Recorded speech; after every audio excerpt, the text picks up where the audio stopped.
ഭർത്താവ് വീട്ടിലുണ്ടായിരിക്കെ മറ്റൊരു പുരുഷനുമായി ശാരീരിക ബന്ധത്തിൽ ഏർപ്പെടുക. 11ഉം 9ഉം വയസ്സുള്ള സ്വന്തം പെൺകുഞ്ഞുങ്ങളുടെ മുന്നിൽ വെച്ച് അത് നിത്യേന ആവർത്തിക്കുക. മൂത്ത കുഞ്ഞിനെ ആ പുരുഷന് കാഴ്ചവെക്കുക. ഭാര്യയും ഭർത്താവും അത് നോക്കി നിൽക്കുക. അയാളുടെ പീഡനം കാരണം മൂത്ത കുഞ്ഞ് ആത്മഹത്യ ചെയ്തത് അറിയാമായിരുന്നിട്ടും 9 വയസ്സുള്ള തൻ്റെ ഇളയ കുഞ്ഞിനെ വീണ്ടും അയാളുടെ വീട്ടിലേക്ക് പറഞ്ഞുവിടുക. ആ കുട്ടിയെ കൂടി പ്രകൃതി വിരുദ്ധ പീഡനത്തിന് അനുവദിച്ച് ആത്മഹത്യ ചെയ്യിപ്പിക്കുക. വാളയാറിലെ പെൺകുട്ടികളുടെ ദുരൂഹ മരണം അന്വേഷിക്കുന്ന CBI പെൺകുട്ടികളുടെ മാതാവിനെതിരെ കുറ്റപത്രത്തിൽ ഉന്നയിച്ച അതീവ ഗുരുതര സ്വഭാവമുള്ള ആരോപണങ്ങളാണ് ഇവയൊക്കെയും. 2 പെൺമക്കൾക്ക് നീതി കിട്ടാനായി തല മുണ്ടനം ചെയ്ത് നീതിയാത്ര എന്ന പേരിൽ പ്രഹസനം നടത്തിയ ആ സ്ത്രീക്ക് ചുക്കാൻ പിടിച്ചു കൂടെ നിന്നത് കോൺഗ്രസ് ആയിരുന്നു. കുട്ടികളെ മരണത്തിലേക്ക് നയിച്ചതിന്റെ മുഖ്യ ഉത്തരവാദികൾ മാതാപിതാക്കളാണെന്നാണ് കുറ്റപത്രം ആരോപിക്കുന്നത്. കേരള പോലീസിന്റെ കഴിവുകേടുകൊണ്ട് പ്രതികളെ കണ്ടെത്താനായില്ലെന്നതും എന്തുകൊണ്ടാണ് തന്റെ മക്കൾക്ക് നീതി നൽകാത്തതെന്ന് മുഖ്യമന്ത്രിയോട് മുഖാമുഖം നിന്ന് ചോദിക്കാനാണ് പോകുന്നതെന്ന അവരുടെ വാക്കുകൾ കൂടിയായപ്പോൾ സംഭവത്തെ LDF സർക്കാരിനെതിരെ തിരിക്കാൻ UDF-ഉം ജമാഅത്തെ ഇസ്ലാമിയും തുടക്കം മുതൽ മുൻനിരയിലായിരുന്നു. മനുഷ്യാവകാശ പ്രവർത്തകരെന്ന് അവകാശപ്പെട്ട ഒരു സംഘം കുട്ടികളുടെ രക്ഷിതാക്കളെ സർക്കാരിനെതിരെ രംഗത്തിറക്കി. നിയമസഭാ തെരഞ്ഞെടുപ്പിൽ ധർമ്മടം മണ്ഡലത്തിൽ മുഖ്യമന്ത്രി പിണറായി വിജയനെതിരെ കുട്ടികളുടെ അമ്മയെ മത്സരിപ്പിക്കാനും കോൺഗ്രസും സംഘവും തയ്യാറായി.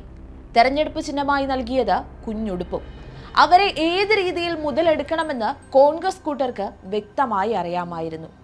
KK Rama, VT Balram, Rahul Mamkootathil, Shafi Parambil, MN Karassery തുടങ്ങിയവരൊക്കെയും കൊടിയും പിടിച്ച് അവർക്ക് പിന്നാലെ അലഞ്ഞവരാണ്. മാത്രമല്ല പിന്നീടങ്ങോട്ട് കോൺഗ്രസിന്റെ പ്രചാരണ വേദികളിലെ നിറഞ്ഞ ശബ്ദമായിരുന്നു അവരുടേത്. 17 ജനുവരി 13 എൻ്റെ മൂത്ത മോള് കൊല്ലപ്പെട്ടെന്ന് ഞങ്ങൾ ചൂണ്ടിക്കാണിച്ചപ്പോൾ അതിന് പോലീസുകാരെ വൈകുന്നേരം 7 മണിയാകുമ്പോൾ അറസ്റ്റ് ചെയ്ത് കൊണ്ടുപോവുകയും രാത്രി 1 മണിയാകുമ്പം അവരുടെ അവിടുത്തെ ലോക്കൽ നേതാക്കന്മാർ ജാമ്യത്തിലിറക്കി കൊണ്ടുവരികയും ചെയ്തപ്പോൾ അന്ന് ഞങ്ങൾ ചൂണ്ടിക്കാണിച്ച പ്രതിനെ രക്ഷപ്പെടുത്താൻ വിളിച്ചു പറഞ്ഞത് ഇന്ന് ഈ മണ്ഡലത്തിൽ മത്സരിക്കാൻ നിൽക്കുന്ന MP രാജേഷാണെന്ന് എനിക്ക് വ്യക്തമായിട്ട് അറിയാമായിരുന്നു. സ്വന്തം മക്കൾക്ക് നീതിക്ക് വേണ്ടി വരാമ തലമുണ്ടനം ചെയ്ത് തരുള്ളൂ. മുഖ്യമന്ത്രിക്കും സർക്കാരിനുമെതിരെ പ്രതിപക്ഷം ഇവരെ ഉപയോഗിക്കുകയായിരുന്നു. കഴിഞ്ഞ നിയമസഭാ തെരഞ്ഞെടുപ്പിൽ തൃത്താലയിൽ കോൺഗ്രസിന് വേണ്ടി അവർ പൊള്ളയായ വാക്കുകളുമായി പ്രസംഗം നടത്തിയിരുന്നു. എന്നാൽ ഇതൊക്കെയും ഇപ്പോൾ അവർക്ക് തന്നെ തിരിഞ്ഞു കൊത്തിയിരിക്കുകയാണ്. ഉത്തർപ്രദേശും കേരളവും തമ്മിൽ എന്ത് വ്യത്യാസമാണ്? യോഗിയും പിണറായിയും തമ്മിൽ എന്ത് വ്യത്യാസം?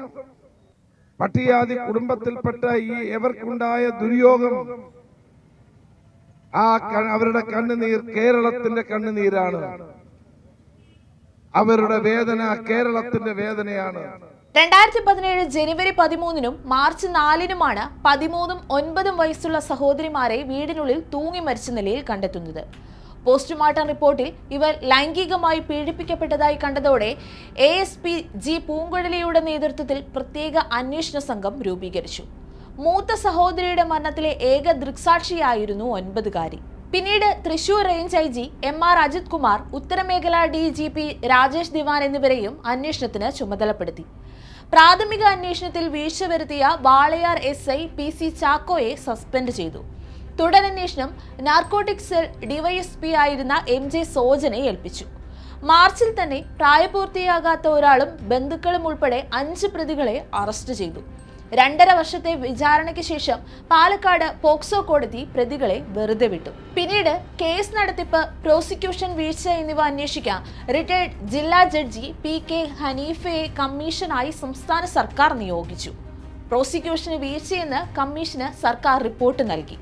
മാതാപിതാക്കൾക്ക് പീഡന വിവരം അറിയാമെന്ന് റിപ്പോർട്ട് നൽകിയ അന്വേഷണ ഉദ്യോഗസ്ഥനായ MJ സോജനെതിരെ കുടുംബം രംഗത്ത് വന്നതും ചർച്ചയായിരുന്നു. പെൺകുട്ടികളുടെ മരണത്തിൽ സർക്കാരും പോലീസും ഒത്തുകളിക്കുകയാണെന്ന ആരോപണം ഉന്നയിച്ചാണ് അമ്മയും രണ്ടാനച്ഛനും ഉൾപ്പെടെയുള്ളവർ സർക്കാരിനെതിരെ തുടർച്ചയായി സമരം നടത്തിയിരുന്നത്. ക്രൂരതയുടെ മൂടുപടമണിഞ്ഞ് സ്വന്തം കുഞ്ഞുങ്ങളെ കുരുതി കൊടുത്ത ആ സ്ത്രീയുടെ പേരിലാണ് സർക്കാരിനെതിരെ കോൺഗ്രസ് വാളെടുത്തത്. മാന്യമല്ലാത്ത ഹീനമായ ഏത് നെറുകേടിനെയും കൂട്ടുപിടിച്ച് ഇടതുപക്ഷ സർക്കാരിനെ ഇല്ലാതാക്കാൻ സ്വപ്നം കാണുന്ന വലതുപക്ഷ രാഷ്ട്രീയ തലവന്മാർക്ക് ഇതിനെന്തു മറുപടിയാണ് ഇനി പറയാനുള്ളത്?